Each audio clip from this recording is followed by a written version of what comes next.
Entah filsafat apa saya lupa. Lalu bagaimana sih Arthur Schopenhauer memandang antara objek dan subjek pada orang yang bunuh diri? Pasti pertanyaannya itu ya. Enggak, lain. Yang enggak silakan terus. Enggak, cuma cek. Kan ini diskusi ya. Jadi saya pengennya yang diskusi ya. Jadi kayak pengembangan. Jadi enggak mau muluk-muluk muter-muter di Arthur ya, capek.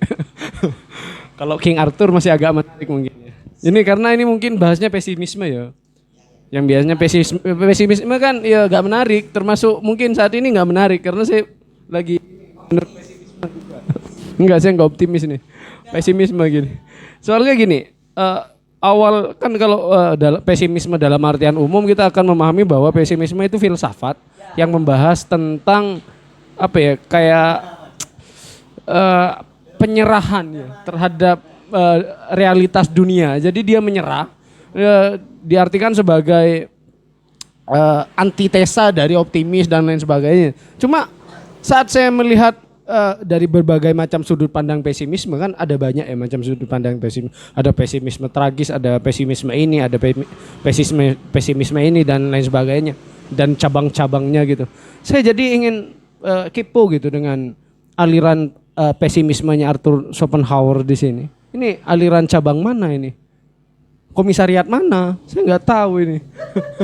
Komisariatnya pesimisme ini cabang dari mana? Saya nggak tahu.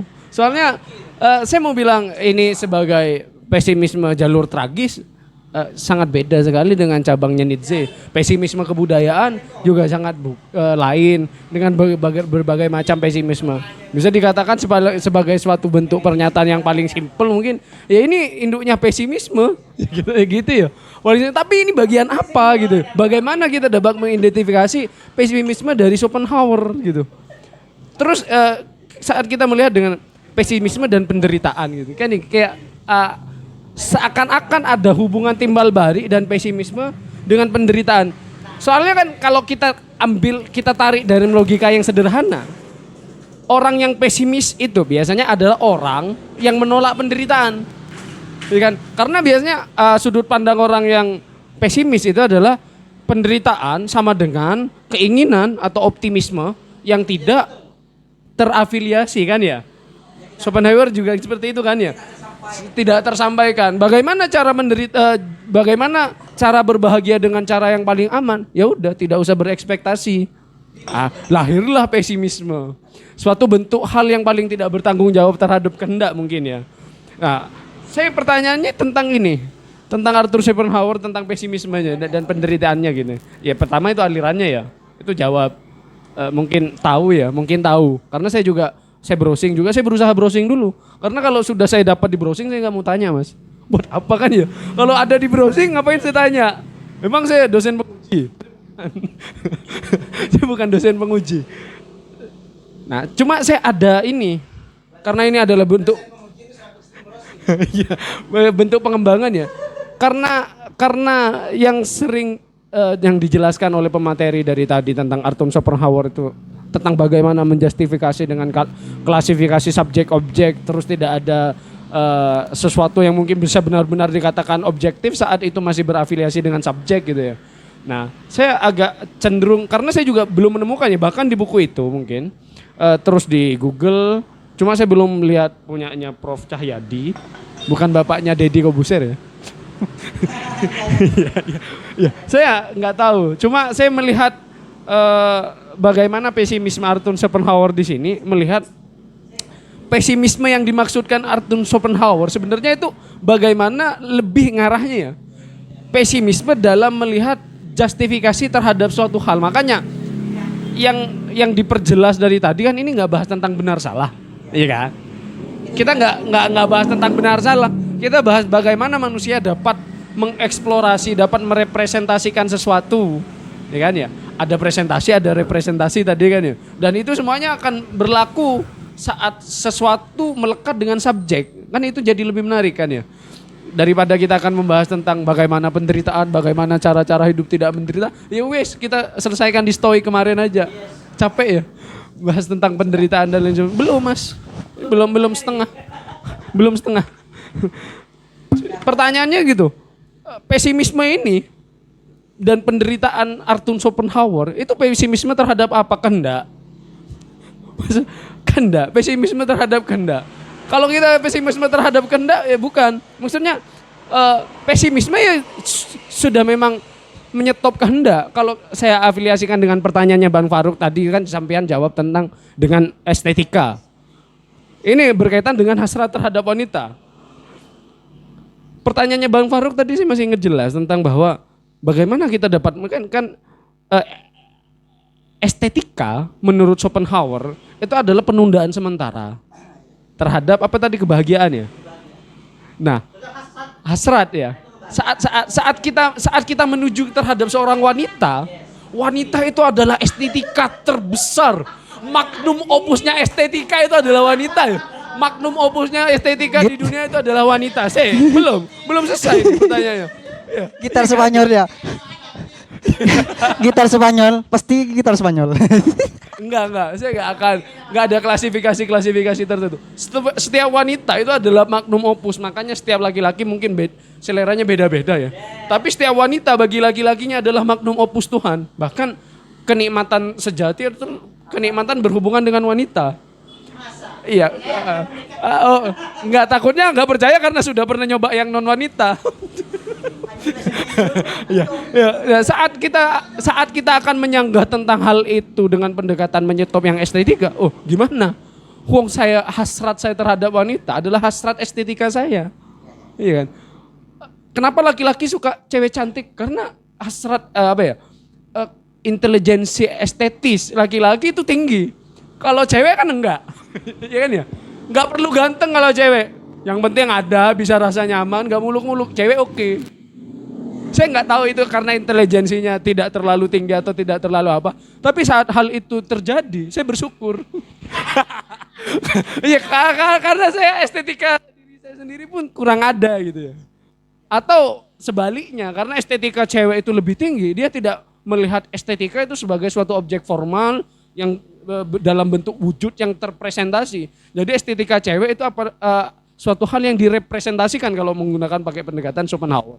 Jadi kayak ada paradokter tersendiri dengan jawaban bagaimana saat kita menolak estetika, menolak ya, kayak kata sampean tadi menolak menyetop hasrat terhadap cewek yang selaku magnum opusnya estetika dengan cara estetika itu jadi paradoks sama kayak gimana caranya tidak tenggelam. Jangan bermain air. Oh, saya tenggelam dalam raut wajahmu misalnya. Kan gimana? Ya, gimana itu Mas? Jadi mungkin dua itu aja dulu. Saya inginnya pertanyaan pengembangan. Anjar Jadi colai. mungkin kalau ada teman-teman yang ingin berpendapat. Mungkin Mas Aril pengen Silakan bagi teman-teman yang ingin bertanya saya tampung dulu. Ada yang masih bertanya? Kalau gak ada saya tanggapi. Oke. Mungkin saya akan bahas secara satu persatu biar tuntas dari pertanyaannya Mas Banu. Gak apa-apa, tapi biar bertahap. Masa kalau makan langsung jadi Indomie aja harus direbus, yang kan tahap teman-teman. Ya, lalu sebenarnya Arthur Schopenhauer ini mengalami penderitaan seperti apa sih? Gitu. Ya kira-kira kayak gitu ya. Atau alirannya. Sedari tadi pesimisme dan penderitaan karena ini pasti karena keinginan. Sebenarnya kalau ditanya lalu Arthur Schopenhauer ini bagian dari aliran yang apa? Nah, di dalam redaksi buku yang dikupas dalam buku ini, bagi teman-temannya kalau yang baca buku ini, di situ di halaman 200-an dia akan menemukan yang namanya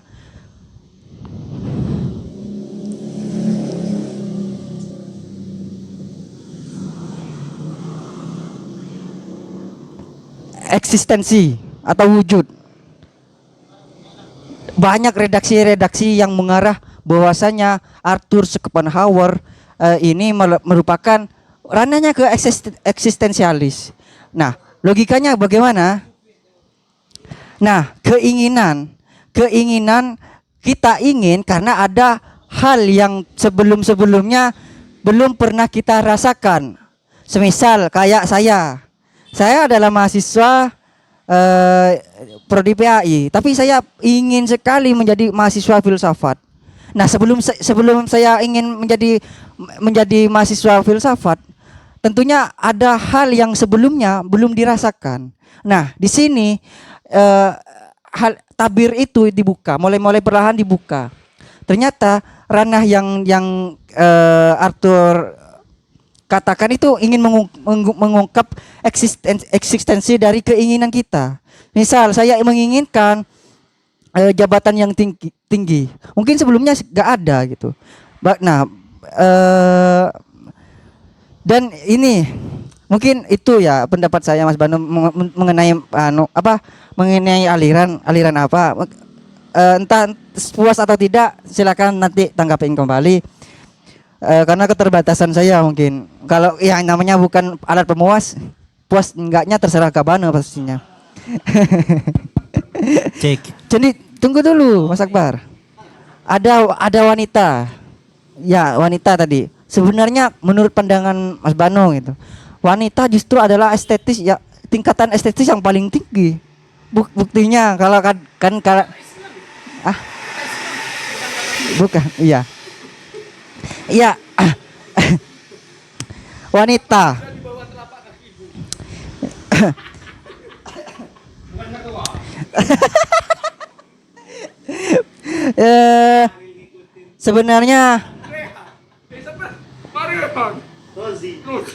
Sebenarnya Mas Banu, di sini walaupun kita menganggap wanita adalah wujud dari puncak dari estetika paling tertinggi, namun kata Schopenhauer ini kalau tentang wanita kalau menginginkan dengan pertanyaannya Mas Banu, saya kurang kurang begitu dalam, begitu tahu mengenai hal itu. Tetapi gini, sebenarnya ada paradoks juga Mas Banu. Saya pernah berpikir merenungkan dari antara objek dan subjek gitu. Terutama di dalam estetis tadi. Nah, kata Schopenhauer, salah satu jalan untuk mengatasi dari penderitaan kan jalur estetis. Nah, kalau bagaimana bagi mereka yang profesinya sebagai seniman? Justru dia akan terbebani dengan keinginannya agar bagaimana ciptaan mahakarya yang saya buat banyak diminati atau nilainya tinggi, nilai tawarnya tinggi. Nah, saya pernah berpikir kayak gitu. Loh, iya juga ya. Kalau pertanyaannya kalau dibalik, bagaimana dengan nasib-nasib para seniman kalau yang tadi adalah penderitaan bisa ditebus atau bisa ditangkis pakai estetis. Lalu bagaimana dengan nasib seniman, para penyanyi, para tokoh-tokoh entertainment gitu yang bergelut di bidang sana? Sebenarnya dalam estetis ini sifat dari estetis itu adalah kan tadi disebutkan memiliki katarsis atau pembersihan. Jadi ketika kita kan kadang kala ada seorang seniman gitu ingin mengekspresikan keadaannya secara psikis, dia melukis sebuah lukisan abstrak menggunakan cat warna yang dimana cat warna itu yang dia pakai warna merah identik dengan kemarahannya, warna hijau dengan ketentramannya, warna putih dengan kesuciannya. Nah, mungkin bagi seniman-seniman bisa merepresentasikan atau bisa mengekspresikan melalui jalur itu. Tapi berbeda lagi kalau seniman itu ya sesuai dengan pertanyaannya ini. Saya belum menemukan ya jawabannya yang menurut saya ngena gitu. Tapi gini, ada penjelasan yang tertinggal tadi di awal. Sebelum dia beralih ke filsafat, dia kan dulu ngambil ini Mas Suhud dan Mas Ozi mungkin yang baru datang. Dulu dia adalah seorang mahasiswa kedokteran. tapi karena dia tidak minat, merasa tidak enak, bukan passionnya gitu, dia pindah ke jalur ke prodi filsafat kan. Nah, di filsafat itu setelah mengagumikan, ternyata dia sangat menghayati dari pemikiran Kant. Lalu dia sangat menentang keras pemikiran Hegel. Ini yang saya lupa, pemikiran Hegel.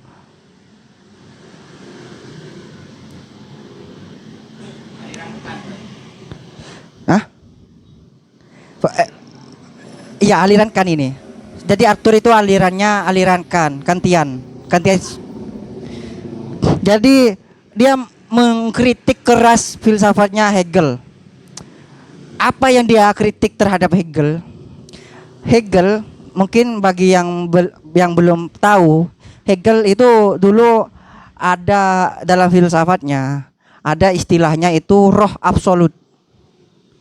Apa itu roh absolut?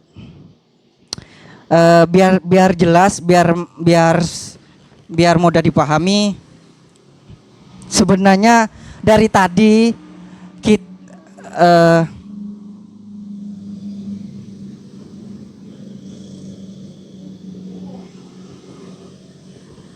sebenarnya Arthur Schopenhauer akan tidak mampu mengungkap tabir siapa sih sebenarnya yang dibalik keaslian dari objek ini.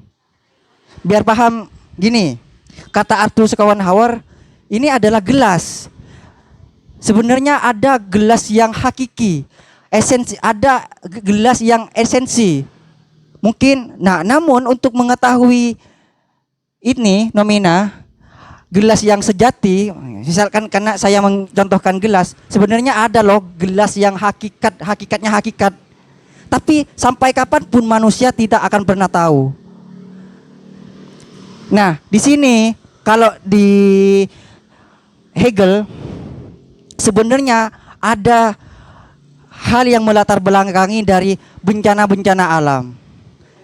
Dia menggunakan istilah roh absolut.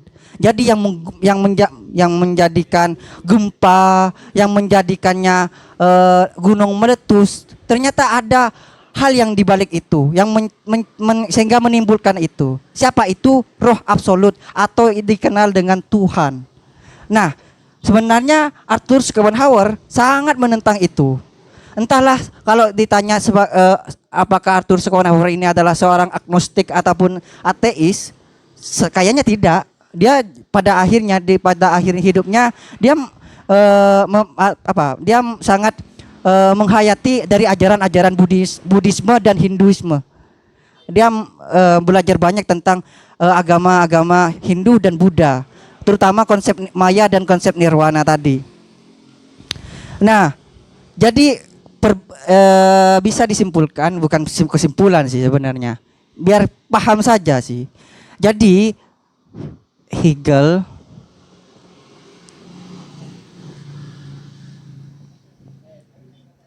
sebenarnya Arthur Schopenhauer tidak bisa mengungkap tabir ini. Siapa sih dibalik kehendak kita? Siapa sih keinginan? Siapa sih yang memerintahkan kita? Yang memerintahkan kita supaya memiliki keinginan untuk melakukan hal ini. Kalau kita ditarik kepada unsur kita sebagai manusia, mungkin ya adalah otak kita, mungkin keinginan kita, mental kita.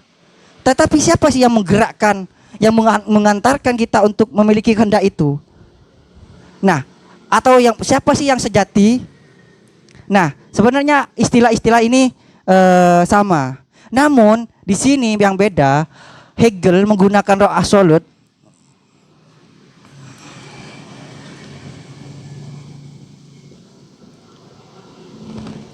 Nah, ide-ide tentang siapa yang dibalik layar ya, biar mudah. Siapa sih yang dibalik layar? Ternyata kata Hegel itu ranahnya itu bukan ranahnya manusia, tetapi roh absolut atau yang kita kenal sebagai Tuhan. Nah, ujung-ujungnya gini, biar paham. Mas Fuhud dengan Mas Ozi yang baru datang takutnya mengalami kesusahan untuk mencerna ini. fenomena fenomena itu secara penggunaan bahasa Jerman, bahasa Jerman yang digunakan oleh Arthur Schopenhauer adalah Vorstellungen. Vorstellungen. Itu bahasa asli yang digunakan. Namun karena buku-bukunya sangat diminati dan ditranslate lah ke dalam bahasa universal, kan bahasa universal yang paling sangat digunakan yaitu bahasa Inggris. Nah, bahasa Inggris itu Vorstellungen itu ditransitkan sebagai ideas.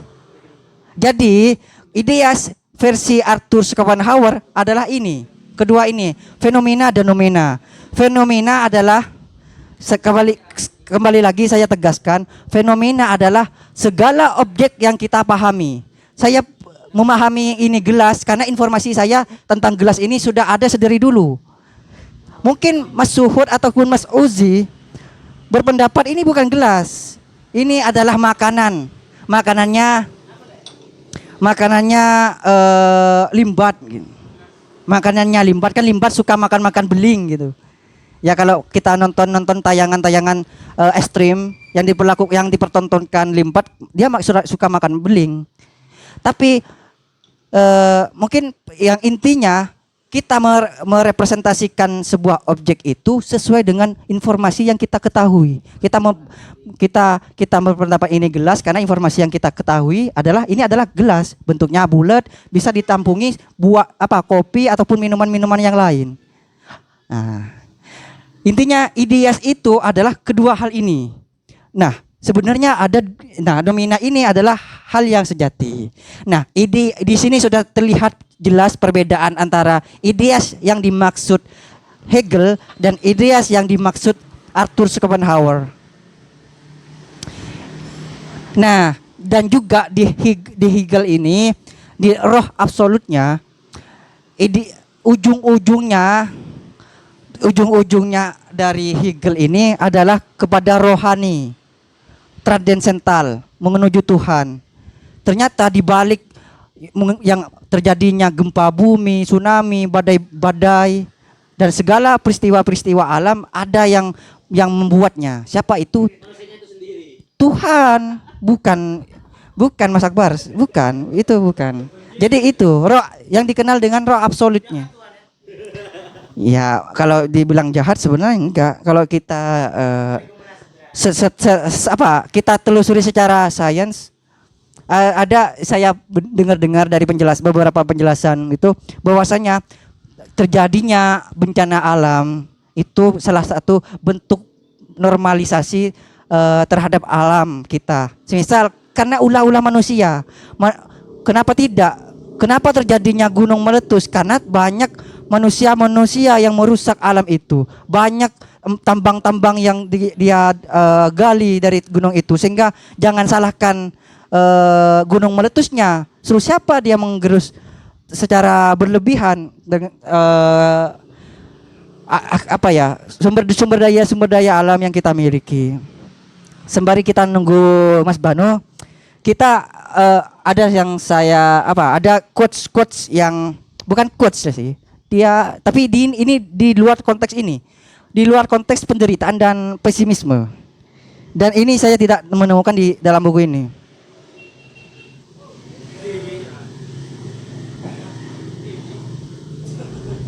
Sebenarnya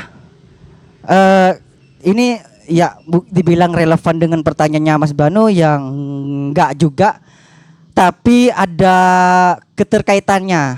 Kan tadi kembali lagi kepada pertanyaannya Mas Banu ya teman-teman, bahwasanya justru wanita adalah puncak tertinggi dari estetika atau keindahan. Mungkin keindahan kemolekan tubuhnya ataupun wajahnya ataupun sifatnya. Tetapi ini kalau dalam redaksi yang dipakai adalah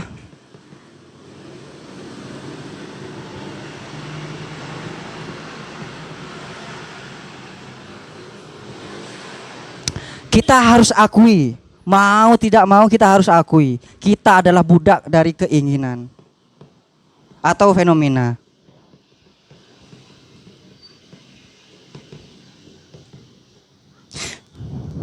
Karena konsep I will kan dari fenomena salah satu pengantar. Jadi I will ini sama halnya dengan jembatan. Saya mengatakan ini gelas karena ada kehendak, ada jembatan atau yang disebut kalau Arthur menggunakan istilah I will. Saya berkehendak mengatakan bahwasannya menjustice ini adalah objek, ada benda gelas. Intinya I will itu jembatan. Nah, jembatan berarti I will atau kehendak atau keinginan, karena manusia selalu adalah selalu menjadi objek dari penderitaannya sendiri karena memiliki keinginan yang sangat beraneka ragam dan banyak dan tak terbatas keinginan-keinginan manusia. Maka dari itu sifat kesengsaraan dan pesimisme ini karena ulah keinginannya dari manusia itu sendiri. Dan di sini juga ini Mas Banu, kan tadi ada empat estetis, etis, asketis, dan yang terakhir adalah cinta.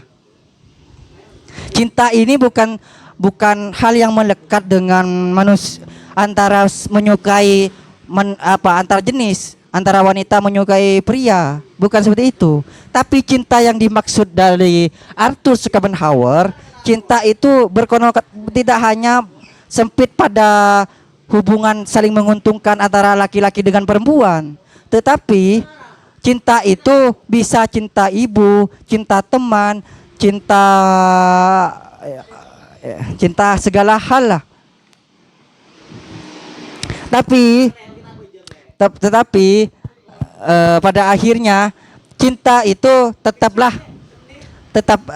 tadi tentang hubungannya dengan wanita, sebenarnya hal yang paling inti dari cinta adalah reproduksi, adalah seks. Kenapa seks? Kenapa kok tidak hal yang lain? Kenapa cinta ujung-ujungnya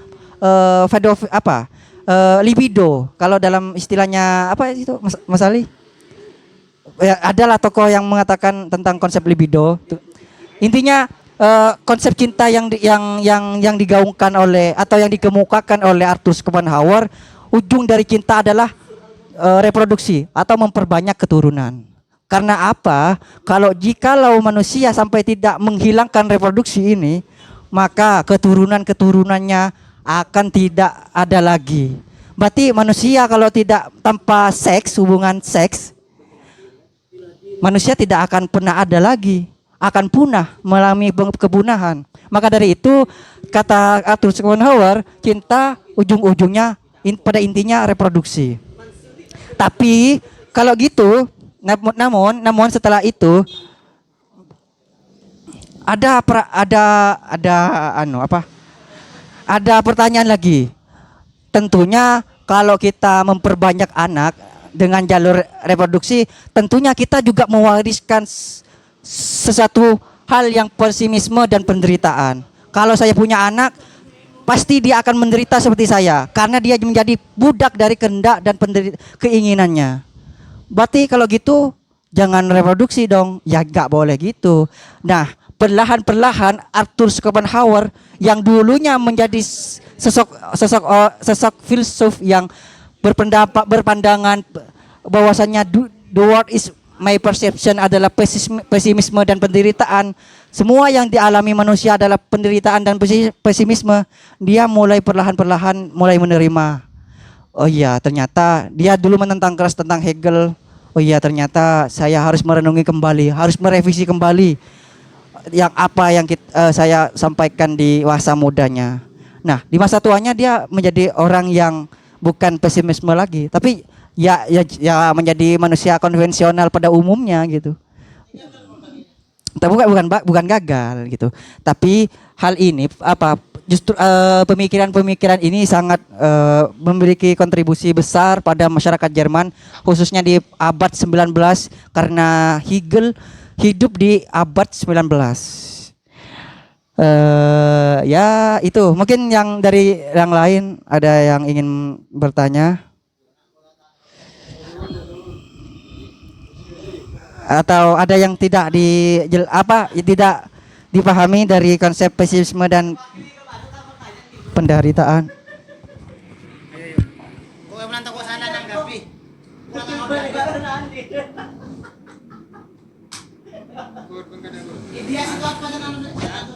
Apa? Ideas itu adalah fenomena dan nomena, keinginan. Jadi kan dari fenomena dan nomena ujung-ujungnya keinginan. Jadi orang menderita itu kan disebabkan karena keinginan. Keinginan manusia kan banyak, ingin menjadi ketua umum ya. Kalau ranah-ranah organisasi mungkin ingin menjadi ketua umum, ketua cabang, ketua DPR, bahkan menjadi presma, menjadi presiden. Siapa yang nggak mau? Itu keinginan manusia. Tapi apakah keinginan itu dapat ditolak? Ya enggak, mustahil, sangat pelik. Jadi keinginan itu merupakan keniscayaan manusia yang tidak dapat dihindari. Walaupun bagaimanapun manusia setiap detiknya memiliki keinginan yang berubah-ubah. Mungkin karena saya sedang bucin, mungkin saya ingin membahagiakan pasangan saya karena saya sedang bucin.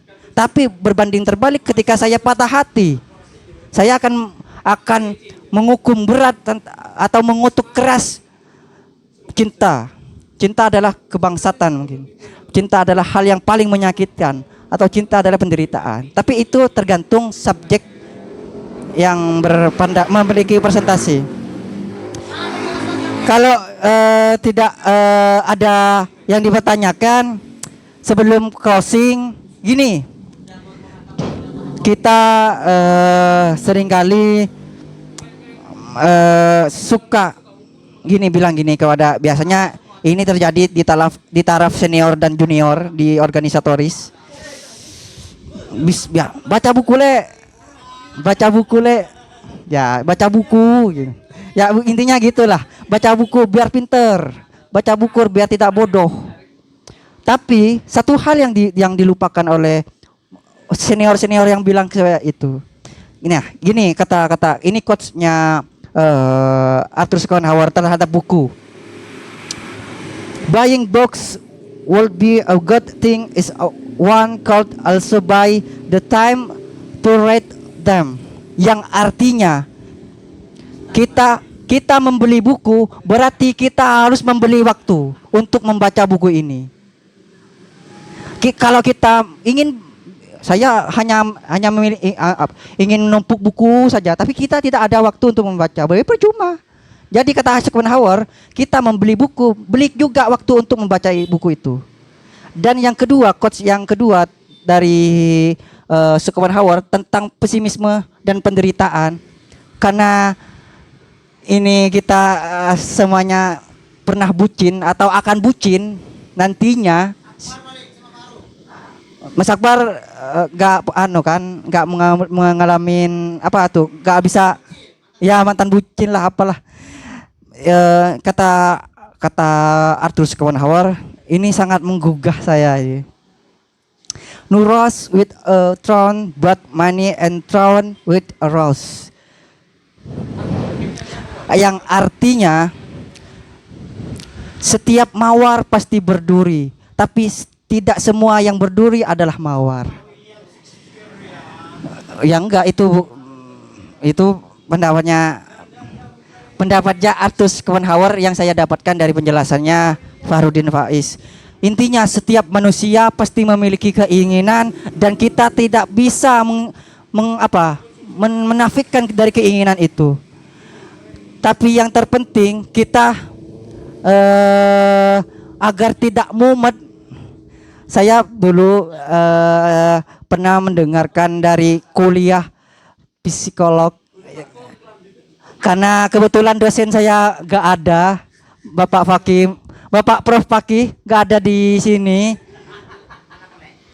Nah, di dalam Pak Fakih bilang gini dulu. Sebenarnya agar kita tidak menderita karena keinginan yang membludak pada diri kita sendiri, kita harus hidup seimbang. Kalau istilah dalam psikolog itu yang saya terima, style life balance. Jadi kita boleh sesekali balance. Ya, kita boleh boleh kita seringkali memiliki keharapan, keinginan, kehendak apapun itu, karena itu merupakan lahiriah yang terberi terhadap manusia. Namun kita jangan lupakan bahwasanya hidup harus seimbang. Dengan cara apa? Dengan cara kita bisa mengatasinya dengan jalur seni, atau hobi kita baca buku, atau hobi kita adalah berenang, atau hobi kita berbagai macam.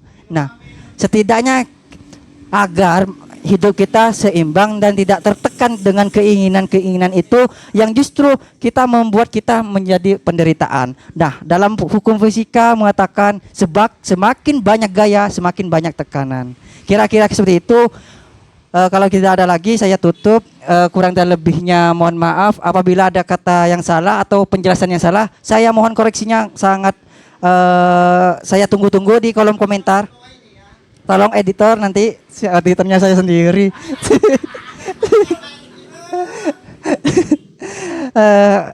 Saya tutup dengan satu ya.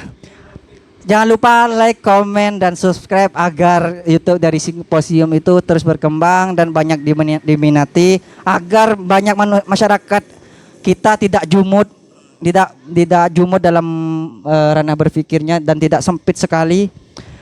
Itu dari kata akhiran. Wassalamualaikum warahmatullahi wabarakatuh.